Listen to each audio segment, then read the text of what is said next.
Foreign policy, aligasyong sangkot sa ilegal na droga, umano'y pagkitil ng kanyang administrasyon sa freedom of expression. Ilan lamang ito sa mga dahilan kung bakit binawi ng isang Filipino international and human rights lawyer na base sa Estados Unidos ang kanyang suporta kay Pangulong Bongbong Marcos. Solid unity team daw siya dati, pero dahil nagiba na anya ng direksyon ng Pangulo, lalo na sa foreign policy nito, ay dismayado na siya. Kasabay nito ay nanawagan siyang ibalik ang friend to all at enemy to none na foreign policy.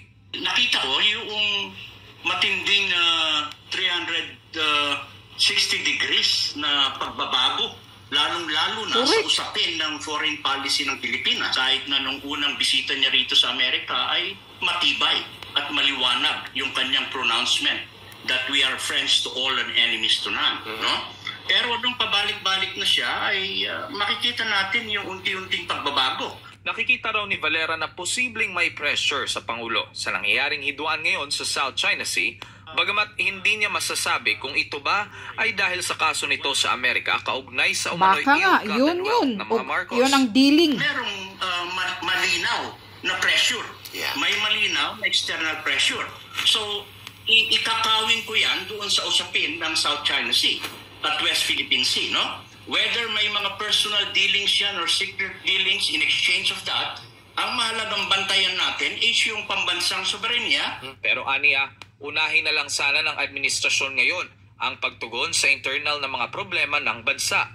Imbis na mag-focus tayo sa food security, mag-focus tayo sa mga problemang internal, mag-focus tayo sa mga tinatawag nating trabaho ng mamamayan at infrastructure natin, ay lumalabas tayo na wala naman tayong kakayahan. Samantala, ipinunto naman ni Valera na ang nangyaring pagkansela sa dapat sanay idaraos na maisog rally sa Bustos, Bulacan kamakailan ay malinaw na pagkitil sa demokrasya ng bansa.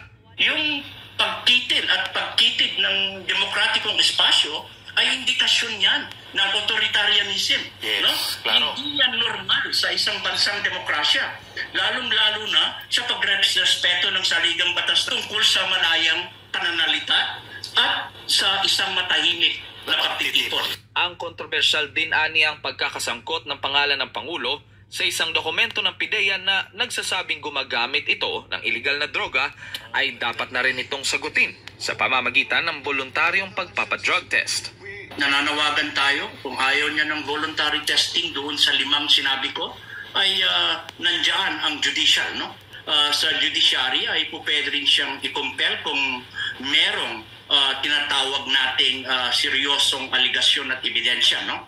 Kasi nakataya ang hinaharap ng sambayan ng Pilipino, nakataya ang integridad ng ating bansa, at nakataya, of course, ang respeto sa batas ng Pilipinas. Ito rin anya ay karapatan ng mga Pilipino na malaman at matuldukan ang agam-agam ng sambayanan. Para